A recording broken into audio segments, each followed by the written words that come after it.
먼저 카메라가 있으면 카메라를 찍어야 되잖아요. 저희는 뭐 카메라 버튼을 눌러서 카메라를 찍지만 이런 컴퓨터 RC 복합 본체 안에 그런 기능이 없기 때문에 코드를 통해서 카메라를 찍어라, 매 순간 뎁스 카메라 이미지를 저장해라 라는 명령을 실행해 줘야 되죠. 그래서 이때 코드를 RC라는 이 변수 안에 저장되어 있는 이 라이브러리를 통해서 카메라라는 모듈 안에 있는 라이브러리에 접근해서 get depth image asynchronize 요거를 불러와서 결국 저장된 함수를 통해서 이거를 이미지에 저장을 해라 라는 의미를 갖고 있는 거죠. 결국엔 이러한 정보를 등호 왼쪽에 있는 변수에 저장해라. 이 변수의 이름은 이미지고, 이 이미지라는 변수가 저장하고 있는 것은 이 RC카의 카메라를 통해서 측정한 뎁스 이미지 정보이다 라는 것을 이 코드 한 줄이 의미하는 것이죠. 굉장히 간단하죠. 이 코드 하나가 많은 의미를 갖고 있지만 코드 한 줄로 표현되기 때문에 또 쉽게 코드의 양을 굉장히 줄일 수 있는 것이죠. 이렇게 이미지에 이렇게 뎁스 카메라를 찍어서 저장을 했다면 결국 다시 아까 말씀드렸던 이제 노이즈를 핸들링 해야죠. 노이즈를 제거해야죠. 앞서 말씀드렸듯 적절한 커넬 사이즈를 설정을 하고 이 커넬 사이즈를 마찬가지로 이 라이브러리 안에 저장되어 있는 가우지안 블러 함수를 호출을 해서 이를 통해서 가우지안 블러 함수 안에 커넬 사이즈 정보를 집어넣고 여기에는 11이라는 정보가 들어가겠죠. 여기서 11이라고 저장했으니까 커넬 사이즈 조절을 통해서 블러된 이미지를 얻겠다. 여기도 마찬가지로 이 등호 왼쪽에 있는 것은 변수 이름이고 이 이미지 언더바 블러드에는 가우지안 블러를 통해서 노이즈가 제거된 이미지가 저장되게 되는 거죠. 결국 이 과정이 일종의 가공 과정이라고 생각하시면 됩니다. 그러니까 같은 코드를 구현하는데도 이 한 줄은 코드를 가공하는 과정, 이 코드 한 줄은 코드를 원래 원 데이터, 이거를 뭐 영어로는 raw 데이터라고 하는데 원 데이터를 추출을 해서 추출한 데이터를 우리가 사용하고 싶게 입맛에 맞춰서 가공하는 과정, 이렇게 두 가지라고 보시면 됩니다. 여러분은 프로그래밍을 통한 어떤 문제 해결의 과정을 직접적으로 보고 계신 것이죠. 마지막 한 줄은 결국 그냥 보여준 함수, 그러니까 우리가 궁금하니까 모니터나 화면에 이 값을 띄워주는 함수를 또 보시게 되면 잘 이미지 블러드가 잘 됐는지를 또 보실 수 있을 겁니다. 사실 이거는 주행에 영향을 미치는 건 아니고 우리의 눈을 통해서 시각적으로 볼 수 있는 것을 의미하는 코드이죠. 이렇게 뎁스 포토 이미지를 호출을 하고 그 가해전 블러를 통해서 이미지를 가공하는 방법을 배웠죠. 단 코드 두 줄이죠. 굉장히 간단하죠. 좀 놀랍지 않을까요? 사실 저는 이런 개념을 배울 때 제가 좀 진짜 공대인이어서 그런지 모르겠지만 너무 신기하더라고요. 그러니까 우리의 뇌와 우리의 눈이 정보를 받아들여서 이를 처리하는 과정을 컴퓨터가 그대로 구현하게 마치 모방하는 과정이 굉장히 재밌어서 여러분들도 이런 재미를 좀 느껴가신다면 앞으로 또 다양한 코드와 문제점을 해결하는 데 더 즐거움을 얻을 거라고 생각합니다. 이제는 쉽게 저희가 간단히 이 배운 기본 코드를 통해서 진짜로 원하는 것, 세이프티 스탑 알고리즘, 그러니까 안전주행 모드, 여기서 말하는 것은 가까워지면 정지하는 알고리즘을 구현해 볼 겁니다. 그리고 알고리즘의 개요, 저희가 알고리즘을 짠다는 건 프로그래밍을 한다는 것과 같은 의미이고 어떤 알고리즘을 짜고자 하는 그 목적을 굉장히 구체적이고 명료하게 정의 내리는 것이 굉장히 중요해요. 그러니까 우리가 하고 싶은 것을 알아야만 그걸 시킬 수 있는 거죠. 우리가 하고자 하는 거는 결국엔 조이스틱을 이용해서 RC카를 조작하는데 이러던 와중에 장애물을 발견하면 장애물과의 차단 거리를 계산하는 거예요. 먼저 계산을 하고 또 충돌까지 계속 남은 거리를 지속적으로 계산을 하면서 속도를 줄이는 거죠. 결국에 우리가 자동차가 이렇게 벽을 만나게 되면 거리가 점점 가까워져 가면서 브레이크를 작동을 해서 속도를 줄여간다 라는 것과 똑같은 알고리즘인 거죠. 이걸 조금 더 수식적으로 표현하게 되면 수식은 아니지만 슬로우 디스턴스로는 안전 거리에 진입을 하게 되면 감속이 시작을 해서 최종적으로 스탑 디스턴스에서 RC카가 멈출 수 있게 이 알고리즘을 구현한다고 생각하시면 됩니다. 예를 들어 뭐 장애물과 1km 좀 과장이죠. 예를 들어 50m가 남았는데 정지를 시작한다 라고 생각하면 굉장히 비효율적이잖아요. 뭐 1m 앞, 뭐 2m 앞에서 정지하면 충분한데, 그래서 이런 특정한 정지를 감속을 시작할 슬로우 디스턴스를 잘 설정을 해서 최종적으로 뭐 5cm 앞, 10cm 앞에서 정지할 수 있게 이 스탑 디스턴스를 또 정의하는 과정이 필요하겠다고 생각할 수 있죠. 이런 알고리즘을 구현하기 위해서 저희가 사용할 함수는 다음 4가지와 같습니다. 결국 장애물과 충돌한다는 것은 가장 가까운 물체와 부딪힌다는 거잖아요. 첫 번째 물체가 저희와 가까운데 두 번째 물체와 저희가 부딪힌다는 게 물리적으로 말이 안 되잖아요. 결국에 가장 가까운 물체와 거리를 측정하는 것이 하나 필요하겠죠.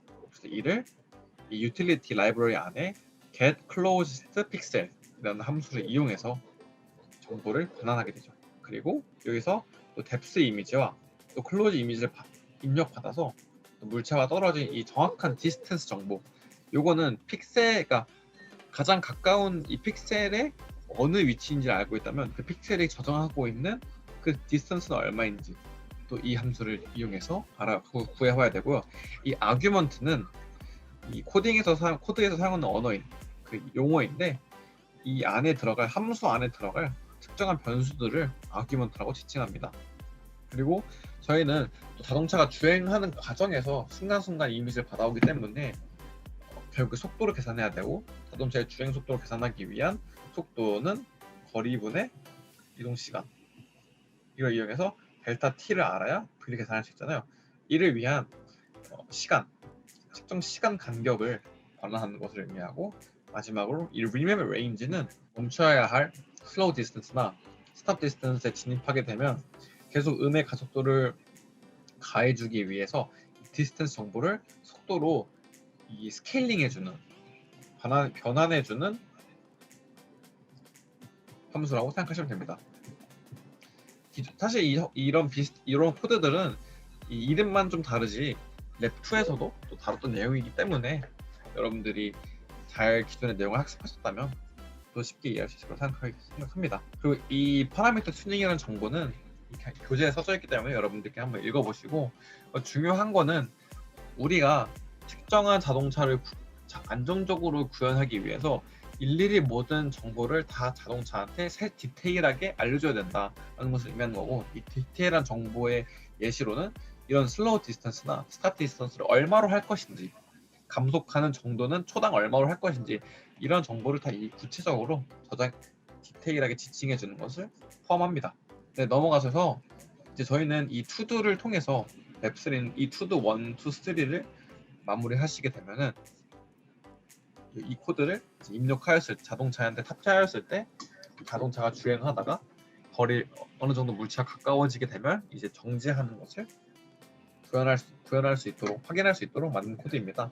여러분들이 사실 이거는 이제 여러분들이 학습을 하시면서 정답을 알려주기보다는 스스로 공부하시면서 정답을 알아가길 원하는 것이고, 이게 굉장한 어떤 수학적이나 물리적 직관이나 뭐 추상적인 개념을 필요로 하지 않기 때문에 기존에 저장된 함수들이 요구하는 라이브러리 아큐먼트의 정보가 무엇인지만 잘 알고 꼼꼼하게 확인해 본다고 하면 쉽게 과제를 할 수 있을 겁니다. 예를 들어 첫 번째 투두를 보시게 되면 저희는 결국엔 가장 가까운 물체와 떨어진 거리를 측정해야 되잖아요. 이를 위해서 이 유틸리티 라이브러리 안에 get pixel average distance를 넣어야 되는데, 이 안에 아규먼트에 어떤 변수를 넣을 것인가, 요거를 채워보는 것이 과제입니다. 힌트를 드리자고 하면 우리는 눈을 통해서 어떤 이미지를 받아들일 때 이 중앙 하단에 가장 가까운 물체가 있다고 생각해 봅시다. 그럼 저희는 우리 시야의 약간 우측 하단에 장애물이 있기 때문에 여기를 피해서 주행해야겠다, 이런 생각을 하잖아요. 동일합니다. 카메라도 이런 뎁스 카메라 이미지 통해 우측 하단에 장애물이 있다는 것을 알았다고 해봅시다. 이 아는 것이 이 포인트 클로지스트가 되겠죠. 왜냐면 이 뎁스 이미지를 불러들여서 가장 가까운 자기 물체와 RC카와 가장 가까운 픽셀의 정보를 얻는 거지. 이 픽셀이 어디냐, 우측 하단이냐, 좌측 상단이냐, 이런 것을 아는 것이 이 유틸리티 함수의 get closest pixel 함수이고, 이 정보를 이제 포인트 closest 함수에 저장을 한 거죠. 그러면 이 픽셀 위치에서 가장 물체가 가까운 것을 알기 때문에 그러면 내가 장애물과 가장 가까운 거리가 무엇이지? 라는 것을 생각했을 때 이 픽셀 안에 저장된 데이터 값을 들여다보면 되는 거죠. 왜냐? 뎁스 카메라가 갖고 있는 정보가 바로 뎁스 정보, 그러니까 말 그대로 물체가 떨어진 거리 값을 의미하기 때문에 이 픽셀 안에 데이터를 들여다보게 되는 것이고, 이 들여다보게 된 함수가 바로 요거라는 것을 알 수 있겠죠. 픽셀 안에 저장되어 있는 디스턴스 정보를 불러온다. 그리고 이거를 디스턴스 정보에 저장한다. 하나의 이어지는 시퀀스로 코드를 짠 거죠. 그러니까 이렇게 투두를 해결하기 위해선 앞에 함수를 잘 검토해 보시고, 또 각 유틸리티 라이브러리 안에 들어가셔서 이 함수가 받는 아규먼트는 이런 여기 들어가는구나. 이런 함수에는 이런 아규먼트를 필요로 한다. 이게 라이브러리에 다 써져 있기 때문에 거기에 적절한 변수만 우리가 입력해주면 되는 거죠. 앞서 말씀드렸듯 라이브러리를 잘 활용하는 능력은 앞으로 여러분이 성장을 하시면서 굉장히 중요합니다. 어려운 코드는 사실 대부분의 누군가가 짜주기 때문에 그걸 잘 적절히 불러오는 능력, 그러니까 때에 맞는 코드를 잘 입력하고 불러오는 능력만 잘 갖추고 있어도 굉장히 수많은 어려움들을 해결해 나갈 수 있는 것이죠. 근데 마찬가지로 투두와 투두2는 이렇게 디스턴스 정보를 얻었다고 하면 이제 거리 정보를 토대로 이제 속도를 반환하는 것이죠. 사실 이게 왜 중요하다고 하면 저희가 일반적으로 운전을 할 때도 동일하잖아요. 자동차 속도가 점점 빨라질수록 안전거리가 점점 늘어난다는 사실 알고 계시죠? 그게 사실 굉장히 간단한 물리적 이유를 담고 있는 현상인데, 일반 모든 물체는 관성을 가지고 있잖아요. 관성을 가지고 있기 때문에 빨리 움직일수록 그 움직이는 속도를 유지하려는 성향이 물체가 더 강해지게 돼요. 결국에 같은 물체, 같은 질량을 가진 물체가 앞으로 전진하고 있을 때 똑같이 앞에 장애물을 만났다고 생각을 해봅시다. 이때 이 물체 첫 번째 속도는 10m/s라고 하고 두 번째 물체의 속도는 20m/s라고 합시다. 그러면 이 앞에 충돌을 피하기 위해서 둘 다 동일한 브레이크를 밟았을 때 앞까지 브레이크가 멈출 때까지 전진하게 되는 거리가 차이가 나게 되죠. 왜냐? 초기 속도가 더 빠르기 때문에. 그렇기 때문에 저희가 속도가 빠르게 자동차를 주행하고 있을 경우에 더 멀리서 장애물을 발견하더라도 감속을 시작하는 그 알고리즘을 구현해줘야 됩니다. 어떤 건지 이해하시게 되죠? 그러니까 이렇게 일반적인 물리 현상을 코드에 잘 옮겨놓는 과정이 결국에 코드를 잘 짜는 과정, 코드를 이해하기도 하고 여러분이 나중에 스스로 코드를 짤 때 논리적으로 코드를 짜게 되는 것을 의미하는 것이죠. 네, 그러면은 이러한 기존 개념을 통해서 코드 짜는 것을 조금 더 보도록 합시다. 초기 자동차는 당연히 정지한 상태로 출발하니까 당연히 차의 이동거리의 속도는 0이죠. 그래서 현재 속도랑 이 프리 디스턴스라는 이 두 가지 변수에 다 0값을 넣어주게 됩니다. 이 변수명이 무엇인지, 왜 이렇게 코드를 짰는지는 여러분들이 이 순서를 따라서 천천히 이해를 하시다 보면 이해하게 될 거예요. 한 가지 더 여기서 좀 중요한 개념이 나오게 되는데, 저희는 사실 이 뇌가 굉장히 짧은 시간 간격마다 이 눈에서 받아들인 시각 정보를 계속 전기 정보로 변환을 해서 저희 뇌에 전달을 해주잖아요. 그러니까 저희는 이 고개를 돌리면서 또 눈을 감았다가 뜨면서 주변 환경을 받아들이게 될 때 굉장히 연속적인 흐름의 시야 정보를 받아들이게 되는 거죠. 근데 만약에 이 시간 간격이 굉장히 크다고 하게 되면 우리는 굉장히 불연속적인 이미지 정보를 저희가 느낄 거예요. 그러니까 뭐 물체가 갑자기 예를 들어 여러분들은 아실지 모르겠지만 교과서 책 하단 모서리에 이렇게 졸라맨들 이렇게 조금씩 자세를 바꿔가지고 종이를 타라락 펼치면 졸라맨이 막 뛰어다니는 그런 이미지를 만들 수 있잖아요. 잠깐 잡담 죄송합니다. 하여튼 그런 간격으로 그런 거와 동일한 게 일정한 시간 간격을 통해서 어떤 물체가 조금씩 변화하는 과정을 합치게 되면 이제 물체가 자연스럽게 움직이는 걸 볼 수 있는데, 그와 유사하게 저희 이 뎁스 카메라도 일정한 시간 간격으로 매 순간순간마다 이미지를 뎁스 카메라를 측정을 해서 그거를 계속 불러오게 됩니다.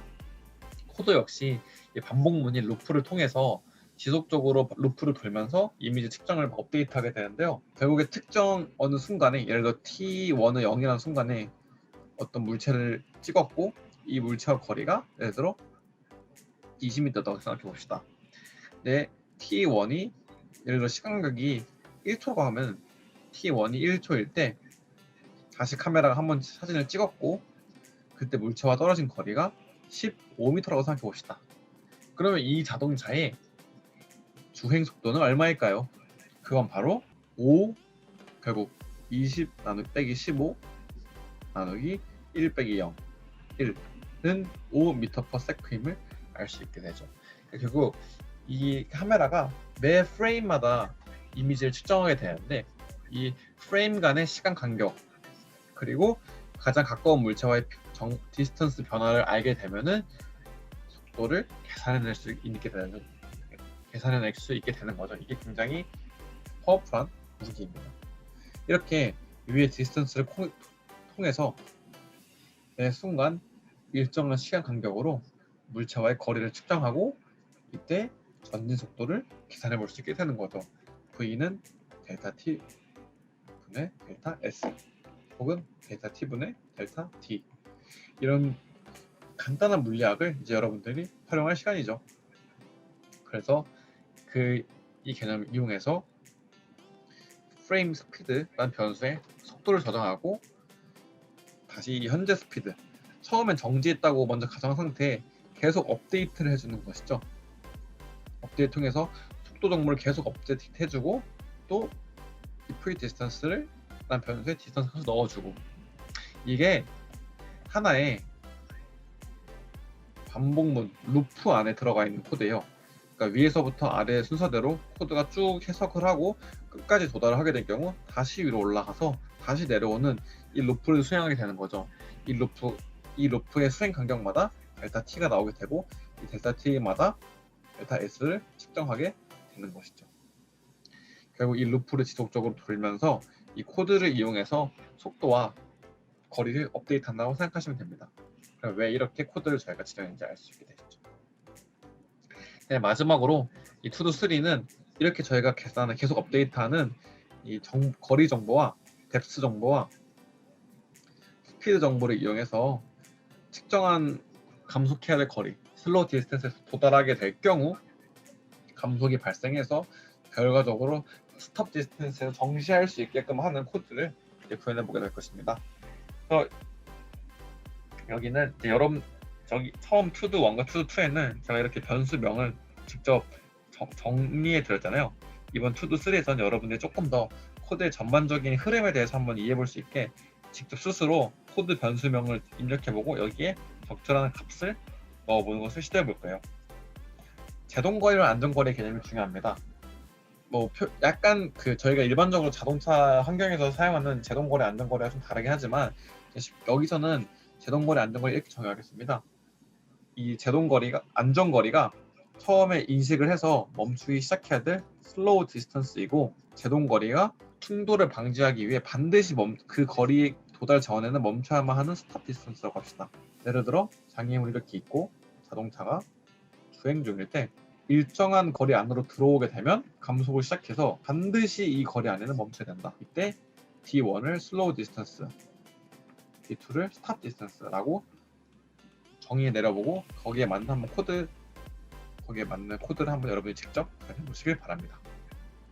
그리고 current 스피드가 0보다 클 때, 즉 전진하고 있을 때를 의미하는 것이죠. 이거를 이렇게 코드를 보고 이게 물리적으로 이 현상이구나 라는 것을 이해하는 것이 또 굉장히 중요합니다. 전진하고 있을 때 if 안전거리보다 작을 때는 이러한 함수를 이용해서 스피드 값을 조정해주고 감속시켜주고 또 특정한 변수보다 디스턴스가 더 줄게 되면 이때는 스피드를 다시 한번 더 감속을 시켜주는 코드 이렇게 구현하는 것입니다. 이 코드를 구현하게 되면 슬로우 디스턴스 이후에부터 자동차가 실제로 감속을 시작하면서 스탑 디스턴스에 도달하기 전까지 자동차가 실제로 잘 정지하는지를 확인해 볼 수 있는 것이죠. 3는 기존에 또 이거를 아예 또 알려드리지 않으면 너무 어려울 것 같아서 저희가 필요한 또 함수를 넣어놨어요.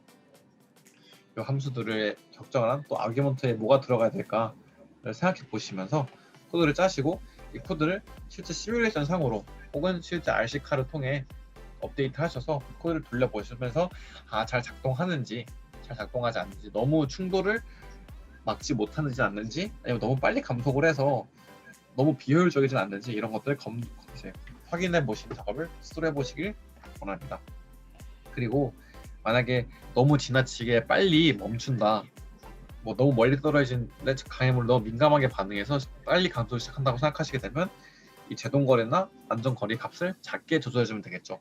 반대로 충돌을 막지 못한다, 너무 늦게 물체를 인식해서 벽에 갖다 부딪히는 문제가 발생한다고 생각할 경우에 또 이 값을 키우는 방법이 또 하나의 솔루션이 될 수 있겠죠. 이런 것들 값을 잘 조절하는 것이 바로 앞서 말씀드린 파라미터 튜닝이기도 하고요. 이 투드 1, 2, 3는 직접 여러분들 구현해 보시고 이를 RC카 시뮬레이션을 통해서 구동해 보시면서 한번 전반적인 코드 동작을 해보시고 또 물리적인 현상을 한번 느껴보길 바랍니다. 네, 이렇게 랩3 전반에 대한 해설과 또 솔루션, 그 개념 전반에 대한 내용을 다뤄봤습니다. 여러분들이 배우시면서 좀 어려운 점이 있으시면 또 코딩 멘토분들에게 필요한 개념이나 스스로 공부할 수 있는 리소스에 대해서 물어보시면 또 잘 알려줄 거기 때문에 그 정보를 잘 활용하셔서 이 스텝을 끝까지 잘 완수하시길 바라겠습니다. 네, 이렇게 랩3 강의를 마치게 되고 앞으로 여러분들이 랩3를 넘어가서 랩4, 5 나아가 파이널 챌린지까지 여러분들이 잘 학습을 하시길 바라면서 여기서 오늘의 강의를 마치도록 하겠습니다. 네, 너무 고생 많으셨고 너무 어렵다 싶으시면 또 코딩 멘토들에게 접속을 요청하시면서 또 알아가시길 바라겠습니다. 네, 이렇게 강의를 마치겠습니다. 감사합니다.